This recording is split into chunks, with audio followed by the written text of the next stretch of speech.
Mallorie. I am the founder and CEO of a company called LeeAnn Mallorie, and I'm also the author of a new book that's coming out in January called Guts and Grace.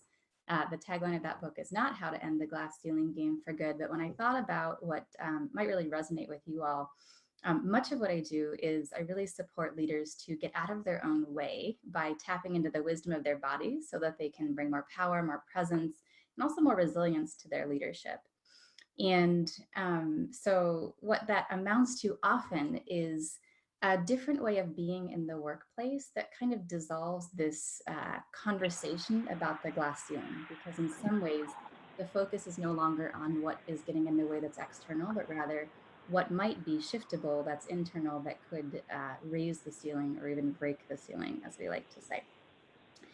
So that being the preface, here are the goals that I have for us today.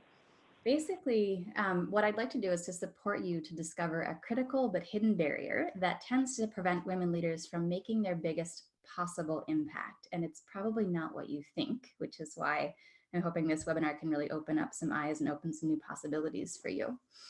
I want to help you understand how your lack of progress might be your fault. And I say that in a bit of a cheeky or kind of a silly way, but I'll add, and why that's a good thing. In other words, if you have the power to make a change, then that creates a lot more leverage than I'm stuck and I don't know what to do or it's not changeable. I'd like to support you to learn how to reclaim one of your greatest assets at work. And for each of you, it might be something different. So that's kind of the undercurrent here, is that it's not necessarily the same thing that's going to get you all to the next level. And I want to help you to leave with a concrete new practice that will immediately raise the ceiling on your leadership. And once again, that may be different for different folks. So that all being said, here's who I tend to work with. So you may see yourself in some of these. So I tend to call in or work with, or folks who show up on webinars are often having some of these experiences. So perhaps feeling frustrated or at a plateau or not seen at work. Struggling in some way to imagine how you could possibly take on a bigger role when you already are feeling, let's say, burned out or at a max in some way. You might be a person who is grappling with feedback that you don't necessarily agree with or don't fully understand. So someone has given you some constructive feedback or some reflections about your leadership, and you're like, I'm not sure that's me, or I don't really know what to do with that, or I don't really understand what they mean by that. You may be a person who feels annoyed when the men at work seem to be getting ahead more quickly with less effort while you're busy working your tail off. Perhaps you relate to that. You might actually be a person who is also feeling, for example, tired of hearing that men in the workplace advance more quickly, also outside the workplace are getting more VC funding, hold more seats on boards, hold more places at the executive table. And you might even be a person who is the only woman on your team or the only person on your team who holds the vision that you hold, or both. So with those as the tee up, all of that is, possibly what you came here for. There may be many more things. As we said just at the beginning, I want to invite anyone who'd like to in the chat box here, go ahead and put your name, if you want to put kind of your role or your company, and either the biggest leadership challenge you're facing right now, or what you'd most like to learn or break through from the conversation today. So I see that Ella already responded. Thank you, Ella. Looking forward to learning how to address the glass ceiling for good. If there's anything more specific, Ella, that you'd like to share about what is your biggest challenge in your leadership right now, really happy to hear that. This will be a somewhat interactive workshop. And others who are on the line, feel free to share in the chat if you'd like, again, your name and what's your biggest leadership challenge right now, or what are you grappling with in your leadership right now?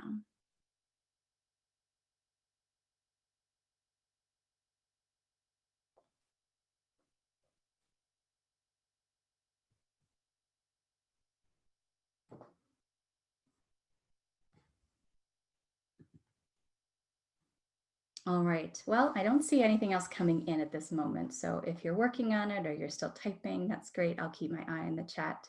But I will go ahead and just offer, as you're doing that, a few guidelines to really get the most out of this webinar. And the first might be, if something is relevant for you, feel free to share, quote unquote, in the chat.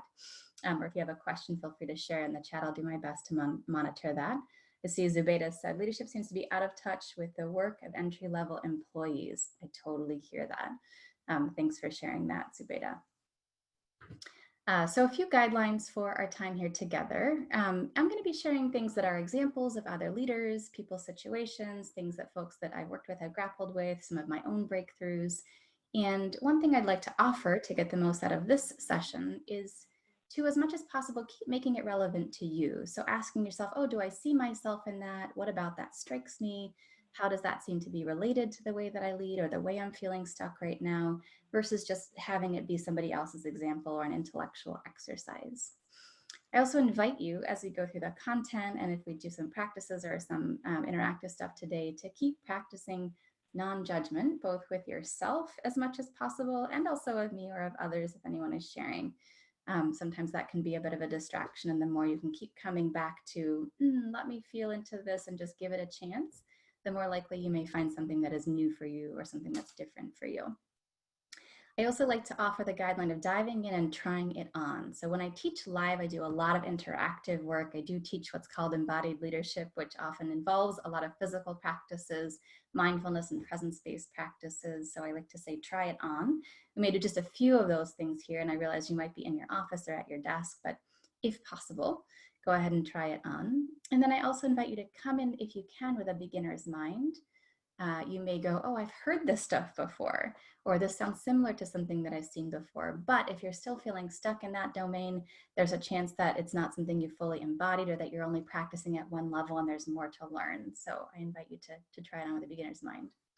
And then lastly, to be honest and be you. So along those lines, if you're sharing, if you're adding something in the chat, or just if you're looking at how does this apply to me, to keep getting real about, well, why did you come? Why did you come to this webinar? Why did you make the time for this today? Where do you actually feel stuck, or where do you want to break through in your leadership, versus kind of being with the theories or that sort of thing. So thank you for those who are sharing in the chat. I see a few more comments here. Stacy says, looking for suggestions on how to make the next move toward a leadership position.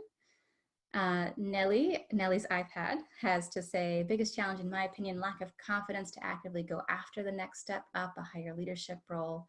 So confidence as a challenger is a question for Ellie.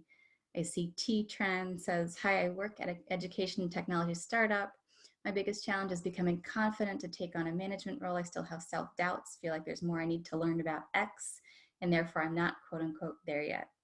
This can be the case even when my own manager and sponsor believes I can be a manager in a quarter or two. Thanks, T. I really hear that, and I hear that kind of thing a lot, actually. Lamos says, it's been my dream to be a women leader since I was a little girl, but I'm not sure where to start. Lack of knowledge and lack of confidence. Thank you. Appreciating you all for taking the time to write those things in the chat. And I will keep just peeking at the chat if, as we go forward, I'm going to dive into a little bit of content and some practice here.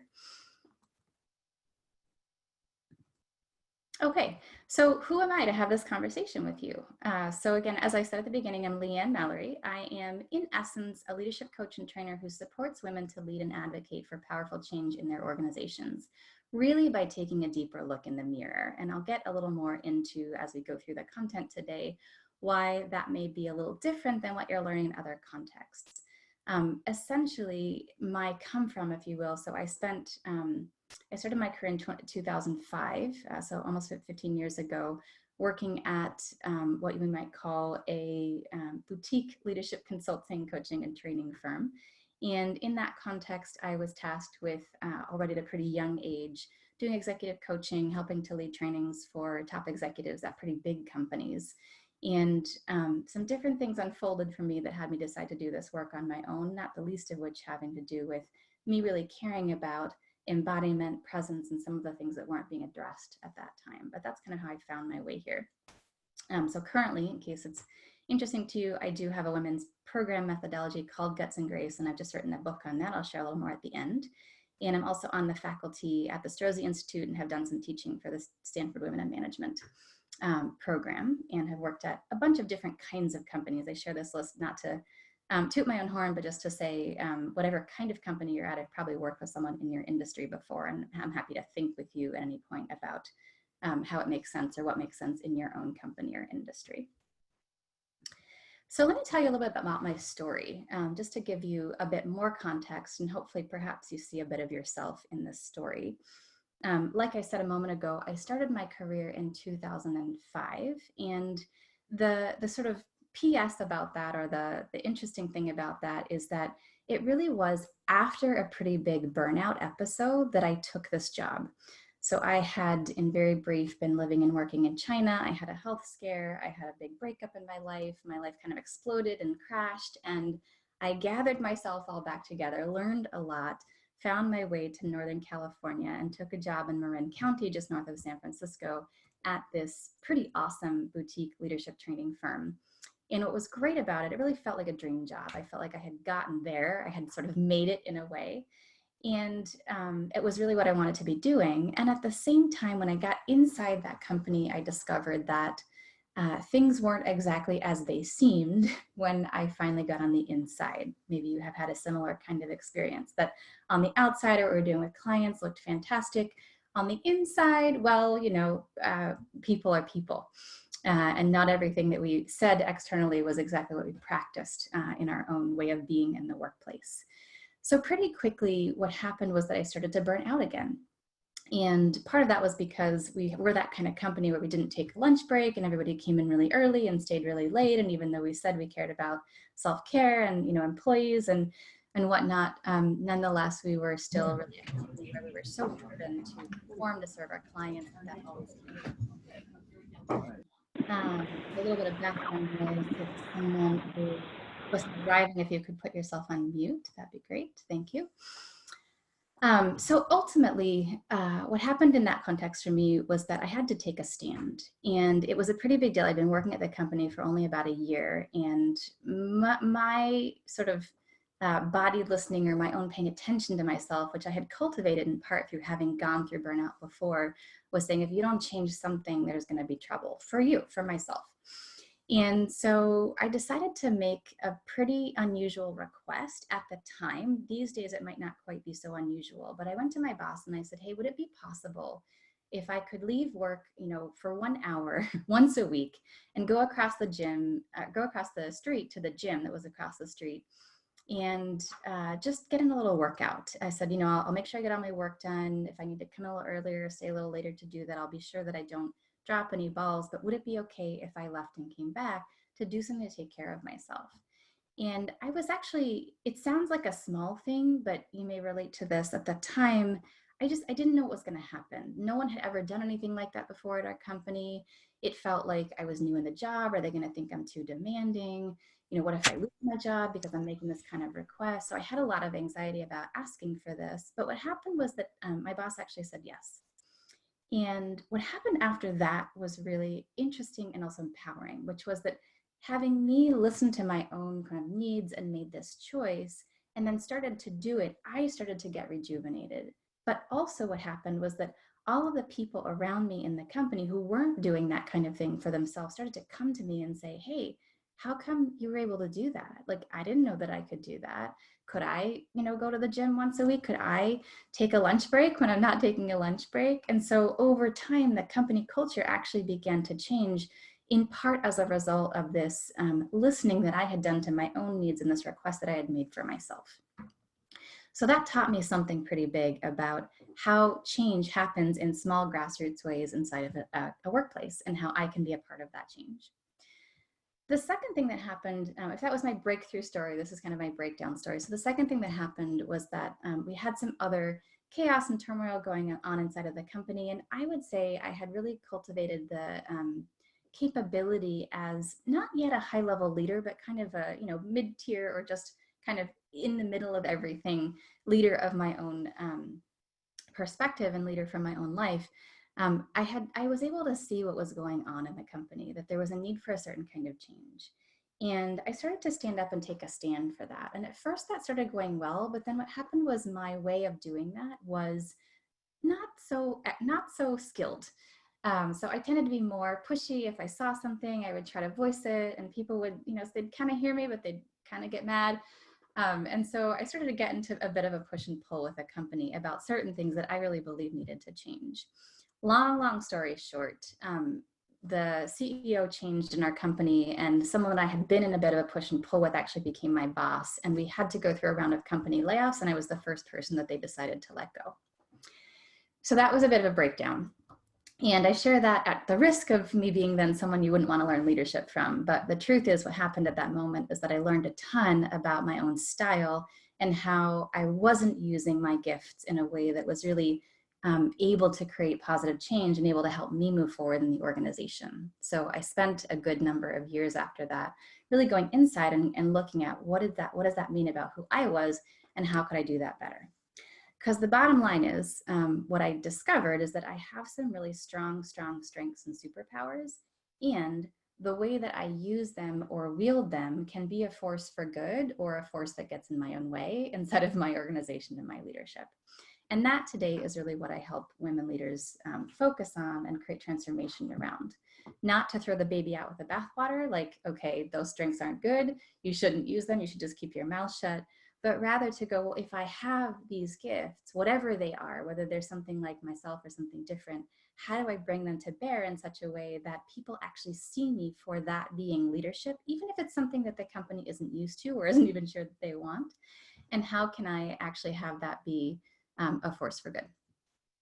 So this is what I've done with my clients in the last couple of years in this very same way. For example, I've helped my clients do things like land a dream job and increase their pay by 50%, become a thought leader in a new sector that formerly knew nothing about them or their work, end a difficult business partnership while keeping the relationship intact, getting a couple of surprise promotions in a very short time just by really doing her own thing and leading in her own way.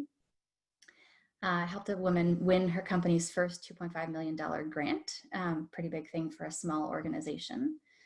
Helped a client turn a corporate downsize into a dream job. Someone get invited to rebuild the company new hire leadership training program when before she was really working in a job that had very little to do with that, but that was her passion and that was her love. Helped a client recently get position to become the first female partner in her organization, and recently helped a woman negotiate a 20% pay raise when offered 5%. So go back and redo that deal. And so this is the kind of work that I love to do. And like I've said already, really much of it is who am I being as a leader, which in my own language I call embodied leadership and or leadership with guts and grace. So before we dive in further, because I want to give you a sense of how to actually access this, I'd like to do a brief exercise with you. And I'm going to invite you to withhold judgment, again, if possible. Really, this is an opportunity to just try something on, and then I'll share a little bit about why it's important or why it matters at the end. So if you're willing to dive in and have a quick kind of fun experience with me, the first thing I'd like to invite you to do is to stand up. And I'm going to go ahead and do that with you. I realize that you may be, if you can still see me, you may be in an office. And if you are in an office, just literally the act of standing up might feel wildly confronting or weird or something that you're not sure that you want to do, which is part of why we're going to do it. So of course, you always have a choice. If you decide not to do this with me, then you can do some part of it sitting down or find your own way. But if you're willing, I want to invite you to go ahead and stand up. And once you've stood up, you don't have to close your eyes. You're welcome to keep them open, but I want you to bring your attention to the sensations in your physical body. So feel for yourself right now, whatever you can feel. You might be feeling, for example, the temperature of the room, hot or cold. You might feel a little bit of anxiety or nervousness, like a fluttering in your stomach or some kind of energy in your chest. You might notice some things that are tight or loose, locked or open. Just checking in. So really bringing your attention to the physical sensations, the awareness in your own body. If we were live in a room together, I'd actually invite you to say a few things out loud, like what do you sense? What do you feel? I don't want to have you then move to the chat right now because that can be a little distracting for what we're up to, but just take note in your own mind. This is what I'm sensing right now. I feel this, I sense this. This is your baseline. This is what's happening in your own body, mind, presence right now. Great. Okay, so that's just a taking stock. You can do that anytime. Sometimes that can be a really useful way to make sense of where am I now. We're gonna do just a little bit of a physical movement. And again, if you're in your office, you get to decide. So this could be, if you're at home, please do this with us. If you're in your office and you've got a door closed, if you're in your office and everyone's looking, it's really up to you. Can be a fun conversation starter later. You can say, we're doing a webinar with this crazy embodied leadership coach, and she asked us to do this, and I figured I'd try it on. Might spark a whole new friendship or a whole new conversation. And if you don't feel comfortable, that's okay. But if you are willing, what I want to invite you to do in just a moment is to bend your knees a little bit wherever you are. And we're going to start pounding our feet. So almost like a quick stomping. It's a little hard to see because I can't show you my feet. But I'm going to take a deep breath and I'm going to say like rumble, or my feet are going to go like this, like my hands are going. So kind of like stomping the ground, 1 foot, 1 foot, 1 foot. And if you're by yourself in your house, you can actually take a deep breath. And if you exhale, your voice will also bounce. So just going to do this for about 10 seconds. And then we'll stop, and I want you to just notice the sensations in your body again. This is called a Tabata. It's also called in American English a football drill sometimes. You might notice something different in your body right now. So we'll do it one more time. We do 10 seconds, pause, and then another 10 seconds, take a breath. Exhale. And once again, stomping your feet like this. Just like very quick steps. You can even shake your hands out if you want to. Looks super weird. Might feel good. And then hold. Good. I'm certainly breathing more deeply. So go ahead and just feel in your body what's happening right now.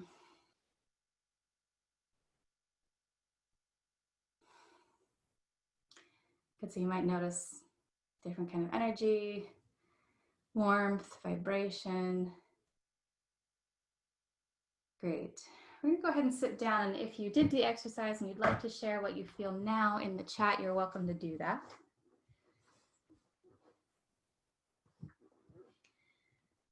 So that was a little different. The question then is, why would we do this in the context of a conversation about women and leadership? And the truth is, there's a lot of answers to that question. Again, if we were in a room live, I'd probably take some examples, we'd have a dialogue about it. But as we're here virtual together, I'm just gonna offer a few thoughts for you. So sometimes what people will say is, I feel more energy now. I feel like I'm awake. I feel like I'm more alive. And of course, that was about a 30-second practice. So if you're looking to be more alive, to have more resilience, to feel more awake, to feel more turned on at work, something very small like that can make a huge difference. However, the other thing that of course happened is whether you just stood up or you decided not to stand up or you did the whole exercise, we did something that was a little bit different or new or possibly out of your comfort zone.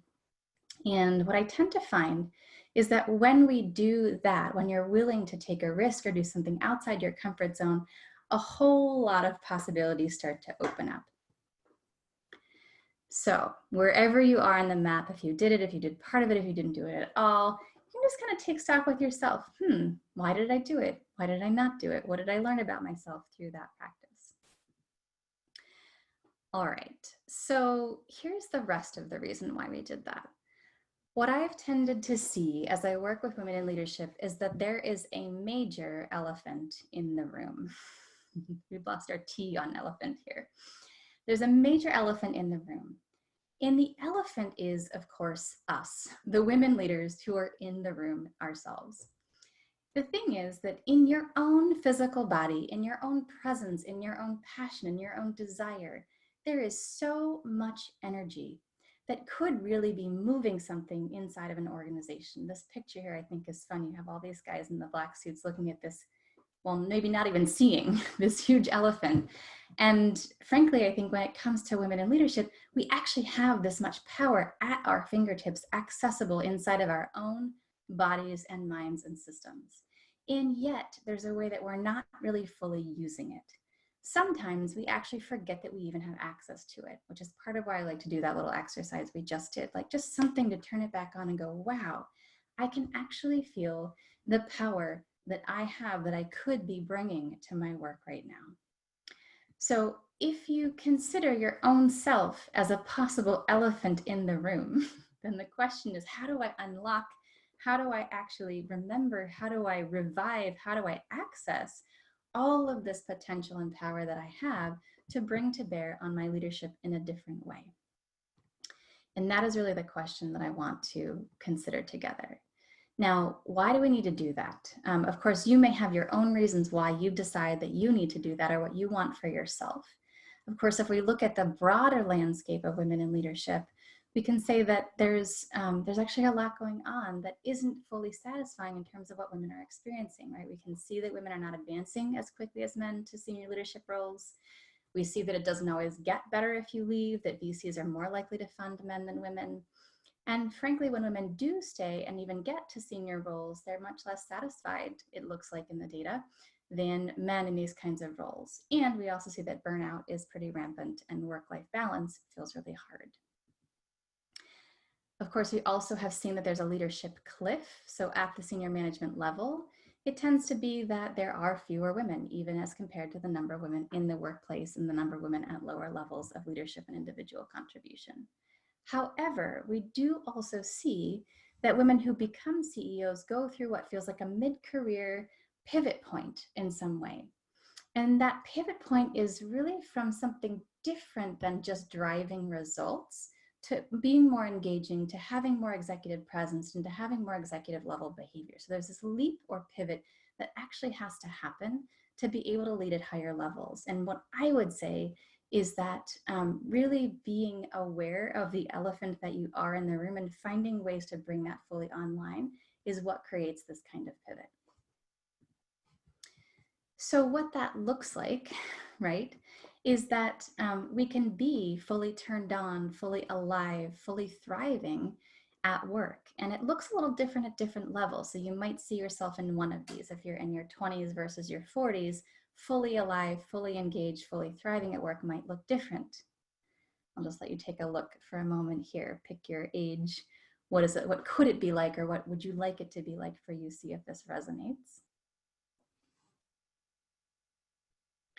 So for example, at 20, it's maybe more like I'm the person who's sparking future initiatives. I feel cared for and seen. I'm centered. If I'm in my 50s, I might feel humble, fulfilled. I might be mentoring people or rewriting the rules. And this is possible. I personally believe this is possible for every woman at work. However, it turns out that women at every stage, high potential women even at every stage, are tolerating something else, right? We're having these different kinds of experiences. Maybe in our 20s feeling anxious or frustrated about purpose or driven or perfectionist. Maybe in our 40s feeling resentful or burned out or managing a midlife crisis or reflecting and a little confused about what's next. So this is the kind of downside of what we tend to see when we look at this space. And the challenges were not great at solving for it. So it turns out that only about a quarter of chief HR officers think their approach to increasing women in leadership is effective. We're doing something, we're being trained on something, we're learning something, but it's not totally working. Keep moving this box because I know it's blocking our chat.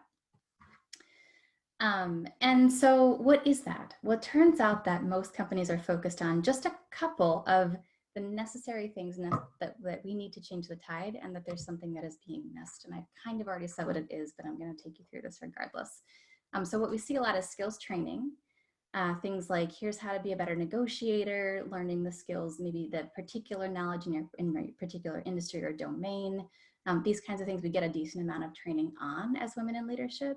And there's also training inside of our companies on unconscious bias and diversity and inclusion training, things that are really trying to remove the barriers from us being able to advance. And both of these things are very important and they do make a difference, but there's something that's still getting missed there. We see the same thing when it comes to our own selves as individuals trying to solve the problem. So you think we saw this in the chat this morning, that some of us are looking at, well, I'm not qualified. I don't know if I have enough knowledge. I don't know if I have enough skills yet. And we also see folks looking at, as much as we might not like to admit this, blaming other people. Well, my boss is just a jerk, or they don't see me because, you know, and so on, fill in the blank. So when we're focused on these two things, we're not necessarily solving for what's left of the problem, where we can become more able to access our full power and potential. So ultimately, what that means, or the missing piece here, is what I call embodied leadership, or leading with guts and grace. And the bottom line is, when I look at women who are leading, when I work with women deeply who are leading, and we actually get into the more sort of nitty-gritty of their challenges, I tend to see that most women start making trade-offs at some point in time in their leadership. They start leaving their bodies, their intuitions, and some of their superpowers behind in order to get ahead. I'll say that again, that women, in order to get ahead, start making trade-offs, leaving their bodies, their intuitions, and some of their superpowers behind in order to get ahead. And yet, the thing is, these are the very things that have people decide to see you as a leader. So your presence, your body language, your habits of speech and action, the way you move through the world, the energy you radiate or don't, all of these things are the things that impact how people respond to you, how they see you, and whether they believe in you and trust you. And then that means these are the things that make a difference in terms of whether they will hire you or promote you in leadership. So if you're not paying attention to these things because you're trying to get all the right skills in place, or you're blaming other people for the reason why you're not advancing yet, you're going to be missing something. And so it tends to be that this is the piece that most leadership trainings don't go deeply enough into to really help women get free and really help women find themselves. You may have heard someone say, you know, authentic leadership.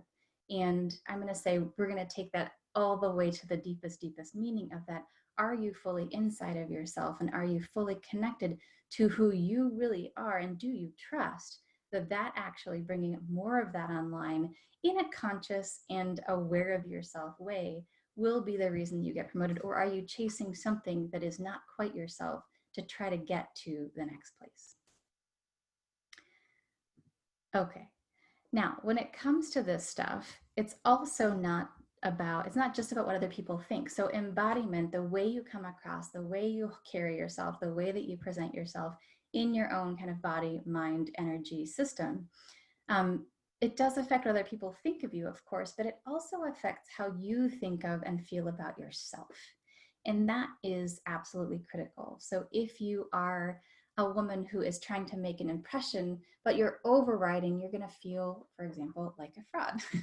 Or if you are a woman who is trying to come across as happy and excited and committed to a project, but you're walking around like this all day. I don't know if you can see me in the side here, but you know, head down, kind of shoulders bent, and drooping in your own energy and your own presence with zero radiance and a lot of sadness or something in your system.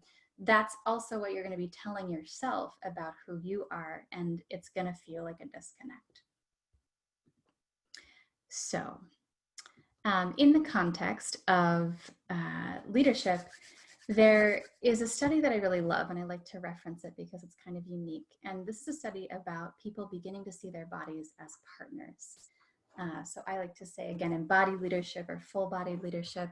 This example is more about energy and resilience than about leadership or presence, but I find it to be really telling because it's pretty rare that there are studies about the body in the context of leadership or work. And it's very rare that there are 9-year-long studies done on this work. So this is a study on investment bankers. What they found in brief is that investment bankers in general start to burn out at about the 4-year mark in their careers. And what makes the difference for these folks to really stay in and keep leading and get promoted versus to burn out and need to leave is simply the way they see their bodies or hold their bodies at that moment of burnout. Essentially, those who see their bodies as partners and start to listen or pay attention and use the information their body is giving them are able to make the adjustments needed to fully be able to lead and to stay in that kind of an intense environment and job. Those who see their bodies as the problem or the thing in the way, or they're more like in a fight with it or grappling with it, tend to be the ones who end up burning out or needing to leave their job or take a break and come back to the workplace later. So seeing your body as a partner can make a difference. And that sounds like a good idea, right? Okay, let me decide to see my body as a partner. Well, why wouldn't I want to do that? Well, because when you start feeling or start paying attention to your own body, the wisdom of your own body, it turns out that there's a lot of unpleasant things you can experience, right? There's all kinds of stuff we don't want to feel, or stuff we want to avoid or don't want to have to deal with in the context of our leadership, or just our life in general. However, one of my favorite authors, Brene Brown, says it very well. She says, you can't selectively numb, meaning you can't stop feeling all the bad stuff and the stuff you don't prefer to feel, but also have all the positive experiences that you want to have and feel all the good stuff that you'd like to feel. And it turns out that when you're able to feel and tap into all the good stuff, you get things back. You get your passion back, you get your energy back, you get your superpowers back, you find what you care about. There's all this different stuff that's accessible to you when you're able and willing to start feeling and to start listening. So that brings me to what I call the 4 secrets of full-bodied leadership. And these 4 secrets are really like the 4 keys to be able to unlock yourself as a superhero, as a leader. And frankly, to, as I said at the beginning of this talk, really be able to end the glass ceiling game for good. And in some ways, I say when you're practicing these things, or when you're able to really tap into this stuff, the glass ceiling doesn't actually feel that relevant, because you're able to contend with it, or able to push on it, or able to transform the world around you ongoingly whenever you want to, in a really different kind of way. So I'm going to share these 4 secrets through a couple of stories. And they're stories of clients, stories of folks that I've worked with over the past number of years. So the first story is about a woman named Susan, Sharon. Sharon is her pen name. Susan is actually her real name. So Sharon, who also goes by Susan, she is an SVP at a retail bank on the East Coast. And when I met her, she was really getting the feedback that she wasn't strategic enough. And, you know, it's kind of like the executive team wanted to promote her, but they just weren't sure they could take her seriously. And what they were seeing was that she'd be very bubbly, she seemed very light, and that was her personality. She didn't know how to change that. She didn't want to do anything different than that. But there was some way that she just really wasn't landing for folks. So as much as they liked her and her direct reports liked her, everybody liked her, nobody wanted to promote her. When we really took the time to look at what was going on for Sharon, what we found was that there was what I would call an embodiment gap between how she wanted to be perceived and what her behavior tended to be showing up. Not just her behavior, but even the way she was in her own body, in her own presence. So essentially, Sharon was so driven to perform that she moved so quickly all day long throughout the day. She talked fast, she walked fast, she moved fast, and nobody could actually really keep up with her. Half the time, they weren't even sure what she was saying. So when Sharon and I worked together, we designed a very, very brief and simple experiment. And you can try this one at home if this sounds like you.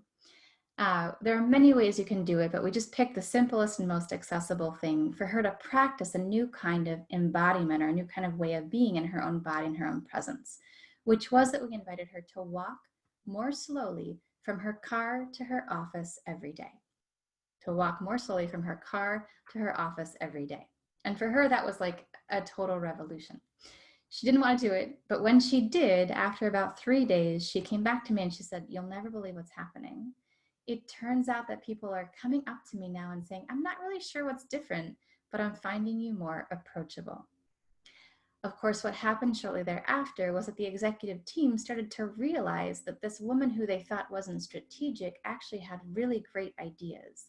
They just hadn't been able to fully understand them or fully land them with her in the past. And so, of course, over time, then she was able to get promoted and make a much bigger impact on her organization. I won't say, of course, that walking more slowly was the only thing that we did, but it started a whole reflection process and opened the door to a whole different way of being inside of her leadership. And this is the power of what I would call embodiment, or the body-based piece of this methodology and this process. So if at any time I'm sharing and you hear yourself in one of the stories, or you want to ask a question or share something in the chat, feel free to do that. I know a lot of folks often will relate to different ones of these stories.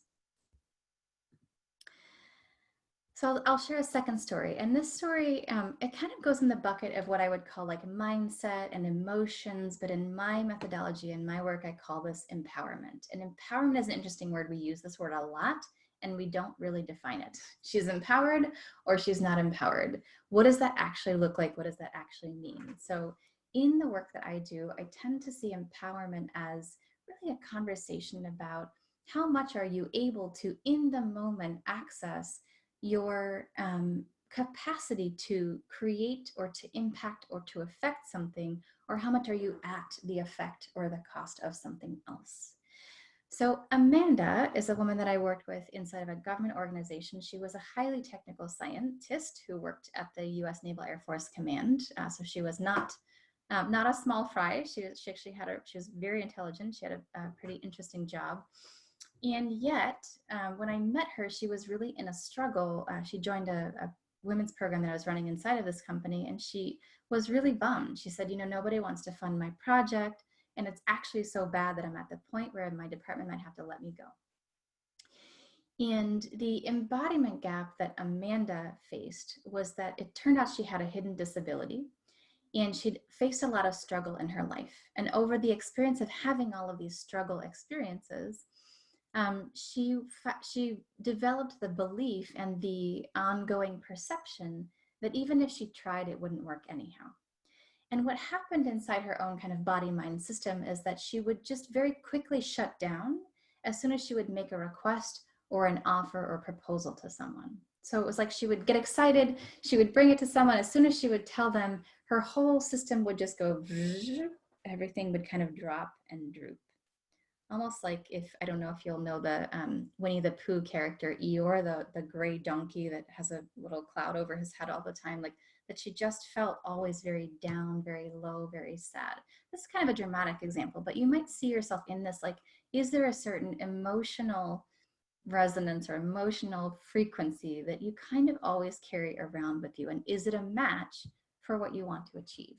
So in Amanda's case, it was not a match. And we spent a good long time working with her to really challenge the belief that it wouldn't work anyhow, and to cultivate the kind of presence and the kind of emotions that were a match for what she wanted, which was a great collaboration that would eventually fund this amazing project that she was working on. And I'm happy to report that she did actually receive the funding and find herself in a new collaboration by the end of it together. So question here for yourself being, what is that you're vibing? What are the thoughts you're thinking? What are the emotions that you're running? And are they a match for the kind of leader that you want to be and or the goal that you have? All right.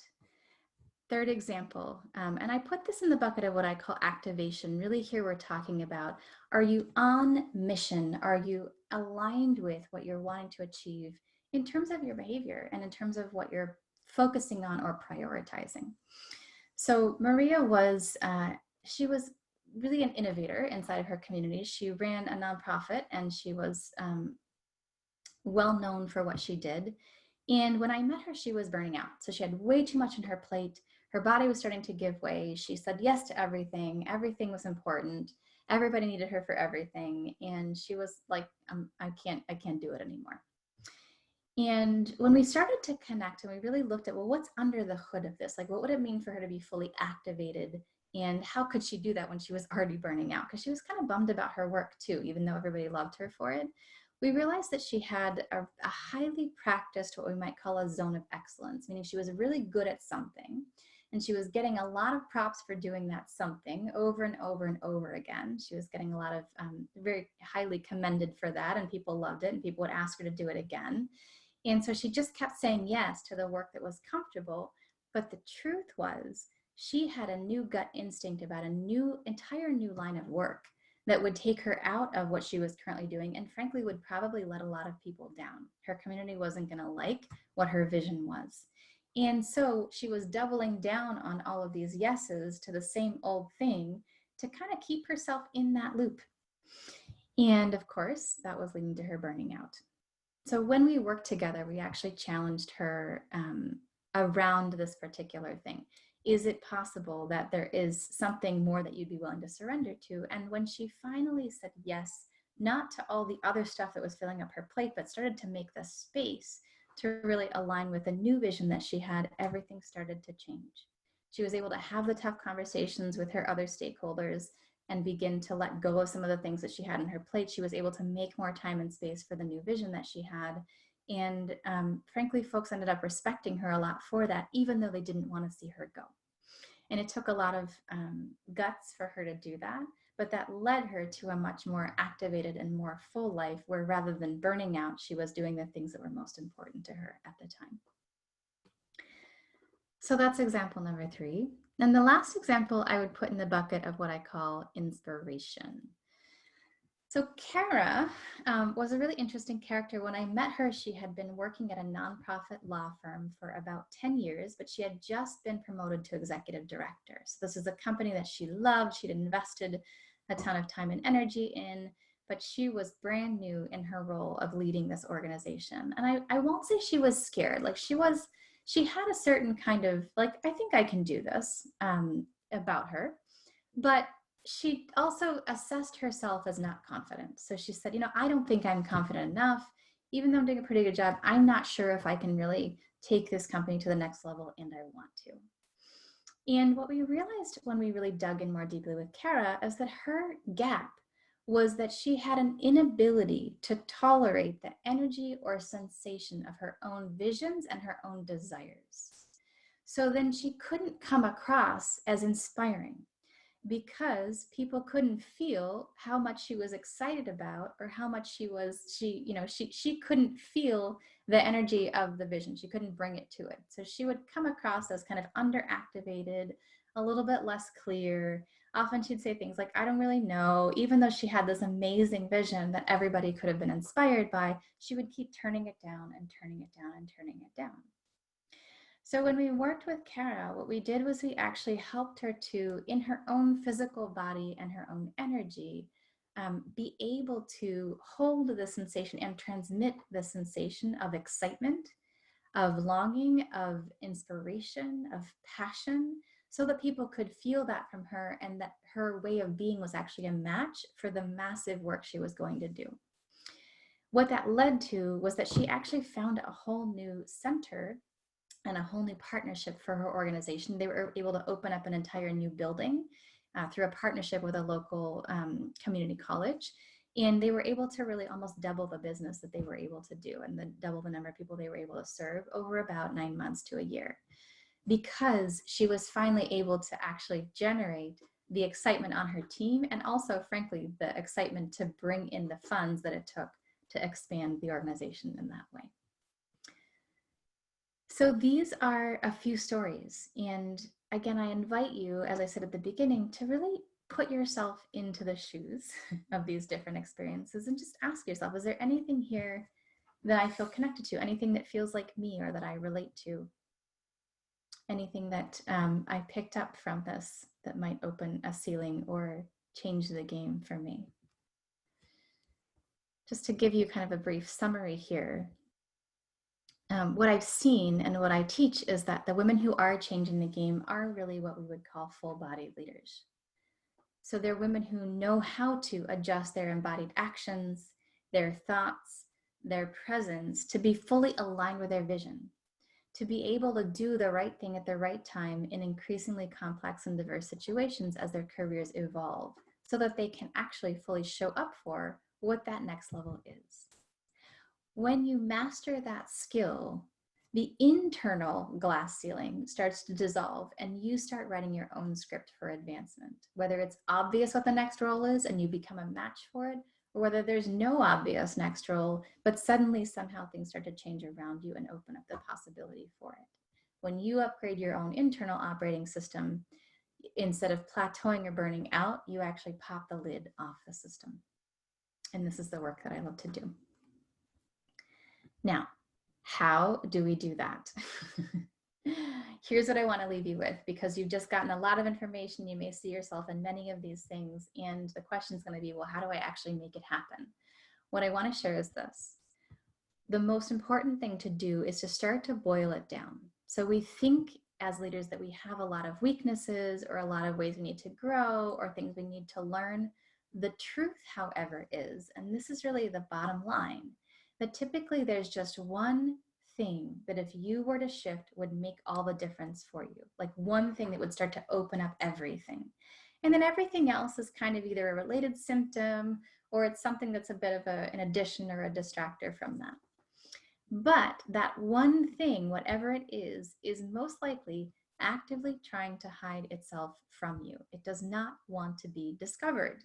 So in Sharon's case, for example, the idea of slowing down was the last thing that she ever would have thought of, and also the last thing that she ever wanted to do. And she was 100% sure that it was not going to make a difference, and 100% sure that she could not change it.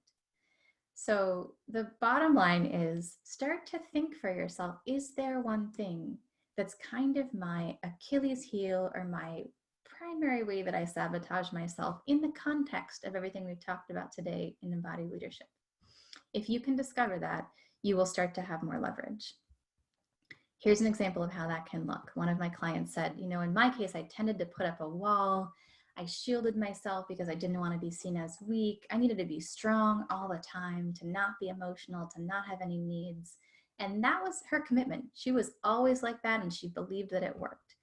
But what she saw, and she said, is that what I really needed was to be able to loosen up and let go of some stuff. I needed to know that if I did that, it wouldn't make me less of a person. At the time I was coming across as harsh and dismissive, and people thought I didn't care, but I did care, and inside I was hurt, and that was exhausting. And it was through surrendering or calling this out in herself that she was able to make a really big leap from being an individual contributor to now the CFO of a growing, rapidly growing, what used to be a startup here in Silicon Valley that's now about a 500-person company. So the good news and the bad news in all of this is, no matter how great your relationship with your boss is, your boss cannot do this for you. Your boss cannot solve this for you. And your boss most likely, unless they're really excellent, either can't see this or hasn't figured this out yet, and maybe even isn't giving you feedback or just kind of giving you feedback about it. It's really the kind of thing that you have to invest in finding for yourself. You have to choose into working on this for yourself. Here are a few signs that it's time to make a choice or time to lean into something. So if you're all focused on skills and strategies, but you're not making progress, it's probably time to make a change. If you're not really clear on your single focused purpose and you're giving a lot of mixed messages or sabotaging yourself, if you find that then that people don't seem to want to help you grow, or you're getting weird assignments, impossible assignments, it's time to make a change. If you spend too much time on doing the same thing that you're already good at over and over and over, harder, better, faster, but you feel exhausted and confused and you're not really getting where you want to go, it's time to make a change. And if you're feeling frustrated that you're not being noticed, either you're feeling kind of stuck or alone, or you're waiting for people to notice you, or you're getting the same feedback you got before and nothing's changing, it's time to make a change. So, for yourself right now, I invite you, if you have a journal or something to write with, to really make this real, to just check in with yourself. How do you know, or do you know, it's time for a change?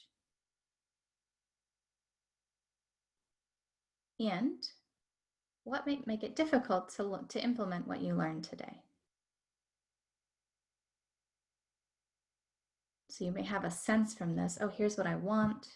Here's the change I'd like to try. Here's how I know I need to do that. And then here's what might get in the way. I'm afraid to try something new. And so on. I'll offer you one more food for thought. If you don't have time to answer these now, you could just write down the questions and come back to them.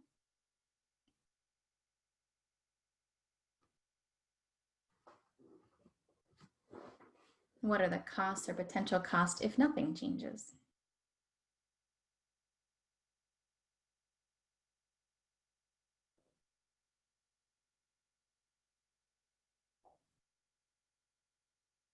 Yeah, I encourage you, if you'd like to screenshot these questions, write them down. And I'm really happy to be in dialogue with you about these things. So if you found something, if there's something that you would like to explore, I'm really happy to connect. I'm going to share just a few more things with you here. In terms of how to start making progress, this is what I recommend. It's a 4-step process, and it is what I teach when I work with women either individually in an executive coaching context, or if I work with women in the 6-month or year-long programs that I run. I teach you how to own it, how to really own up to or identify and be out about the one thing that you've embodied earlier in your career that isn't serving you anymore, that you need to shift to get to that next level. I teach how to set a North Star, so a very specific new next level growth intention that's very simple and concise, that can be your mantra and your practice every day. I teach you how to practice the right things that will help you really take your embodiment to the next level and align it with the kind of woman or the kind of leader that you want to be. And of course, I offer support. You can do this with other folks. So a mentor, a sponsor, a boss, people who are around you who can help you, who will be honest and also accepting of you, who can be a mirror or something like that for you. And so just to wrap things up, I will say this, if this opens some ideas for you or you'd like to go deeper, I do actually run a year-long mastermind. Sometimes I'll also have shorter programs as well, but we start again in January 2020. And this mastermind is called Guts and Grace. It's a combination of a group coaching, individual coaching, and group training program. And it begins in January. And at this moment, our applications are open. I am taking applications for that. It's really a process that takes you through much more deeply all of the things that I outlined today, that helps you hone in on, hey, here's the thing I need to shift in my leadership to be at that next level I want to be at within the context of a year. And it really is about embodied practice. So it's not just ideas or information, each piece of the puzzle, each month, each time we work together, we give you stuff to go back and try that will help to up-level your leadership along the way. If that is interesting to you, I want to invite you to apply for a coaching breakthrough session. So we'll make sure that as part of this, you actually get a link to be able to do that. You can access an application form to be able to join us. You can also go to gutsandgrace.com and find me there. And you can look at either emerging leaders or experienced leaders pages, and there's some more information about the work that I do with leaders on that Guts and Grace page. And I would be happy to talk to you. So if you would like to have a further conversation, if something about this speaks to you, or there's something that you're excited to dive more deeply into, or you just have some questions about the training that we did today, please, please, please feel free to reach out and ask. And that's really what I have for you today.